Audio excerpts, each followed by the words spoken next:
Okay, सो हम profit loss वाली चीज़ें भी देख चुके हैं। तो प्रॉफिट लॉस जो है वो प्रॉफिट लॉस परसेंटेज के तरीके से भी पूछा जा सकता है कई बार।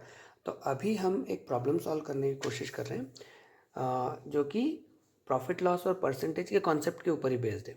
ठीक है, से आपको कभी कभी सवाल आ जाएगा कि एक आदमी जो है वो 30% उसकी सैलरी का सेव करता है, सैलरी का सेव करता है। ठीक है, और उसकी सैलरी जो है वो है से 25,000 रुपये, 10,000 भी ले सकता था आसानी के लिए, हम 10,000 पे भी करेंगे इसको। सैलरी है उसकी, तो वो कितना अमाउंट, सेविंग्स कितनी है उसकी।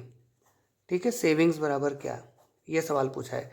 30% सेव करता है, 25,000 कमाता है, उसकी सेविंग्स कितनी है।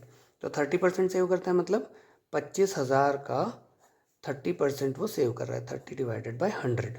हाँ, तो इन 2 जीरो से 2 जीरो कट गया, तो ये 25 दिया 75 आया, 75, एक जीरो यहाँ से आया, एक जीरो यहाँ से आया, तो 7,500 रुपये उसने सेव किया है। आसान है। ठीक है, ये आपको अभी हम इसी सवाल को हम एक तरीके से और करके देखते हैं कि 25,000 की जगह हम 10,000 सैलरी कर देते हैं। 30% सेव करता है, मल्टीप्लाइड बाय 10,000 सेविंग करता है, और डिवाइडेड बाय 100 अगर करेंगे हम तो उसका सेविंग्स उसकी आ जाएगी अमाउंट में। ठीक, क्योंकि परसेंटेज है ना।